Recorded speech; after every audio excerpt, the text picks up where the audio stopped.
If you haven't seen the Tommy Robinson and Patrick Bet-David podcast that dropped the other day, you should definitely do yourself a favor and watch it. One of the things that I really liked about the actual interview is, well, Patrick Bet-David asked Tommy Robinson, who is responsible and why are so many people covering up the grooming gang scandal? Like, who is actually really responsible for the grape gangs being so hidden? Like, why hasn't more been done? Why hasn't a national inquiry been launched into the grape gangs? Unfortunately, I can't use the real word on this platform, as you guys are fully aware of. And Tommy, not being backwards about being forwards, honestly tells Patrick Bet-David the police officers covered it up. The police officers are too scared. There's too much corruption, not just in the police office. It goes from the top down, right? There's a lot of corruption in politics. Keir Starmer is also responsible for what's going on. And Tommy lays it out quite clearly. Tommy was arrested and thrown in prison a number of times for trying to expose this, trying to expose the very corrupt individuals, trying to expose the media for also covering up the stories. It's quite insane how far this actually goes. One of the worst possible scandals in the UK's history, and yet we still don't get a national inquiry into it. That should concern everyone. And Tommy paid the ultimate price, and he's still paying the ultimate price to this day. He only got out of prison, I think, 11, 12 days ago in solitary confinement that he shouldn't even have been in. It was a civil offense. He should have been at home with his kids. You don't get put in solitary confinement in literally the worst prison in the UK where all the Islamic murderers are kept. You don't get put there unless it is a political charge. They politically charged him. That's what it was about. They wanted to humiliate Tommy.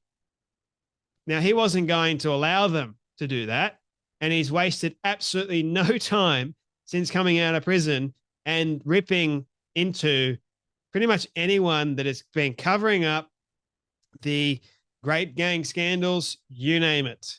Now, I want to show you this before we get on to the important parts about the grape gang scandals that Tommy shares with Patrick Bet-David.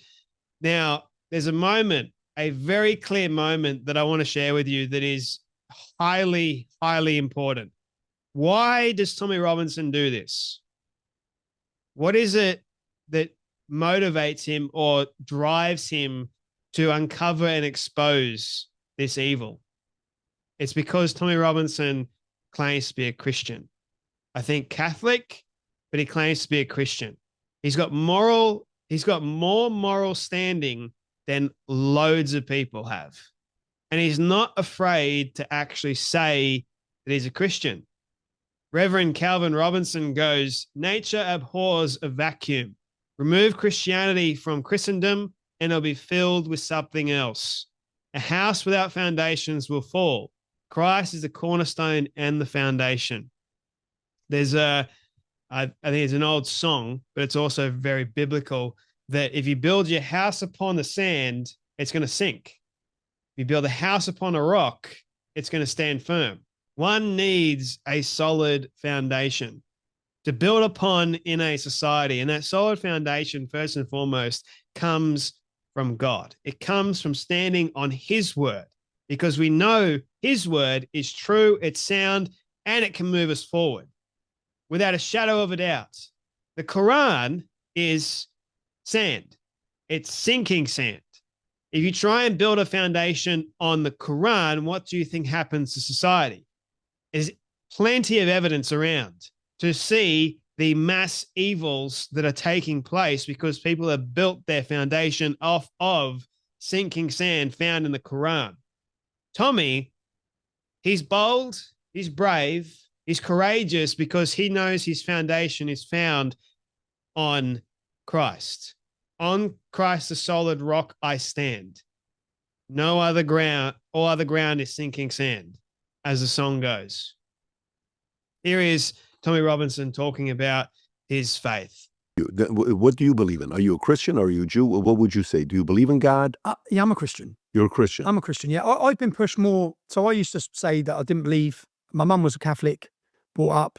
But then as I've seen the attacks on Christianity, and I've also seen the decay in British society, and the fall of Britain has come from the fall of belief.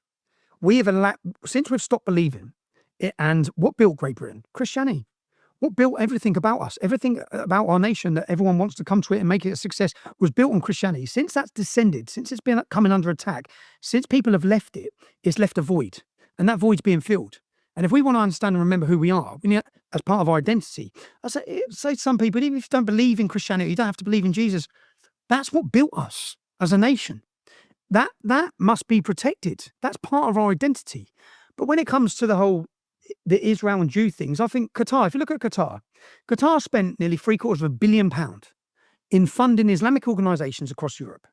Radical mindset. Tommy's right.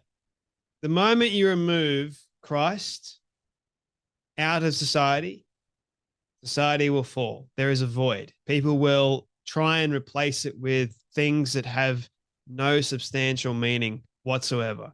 Our identity is found in Christ, first and foremost. He is the only one that can fulfill.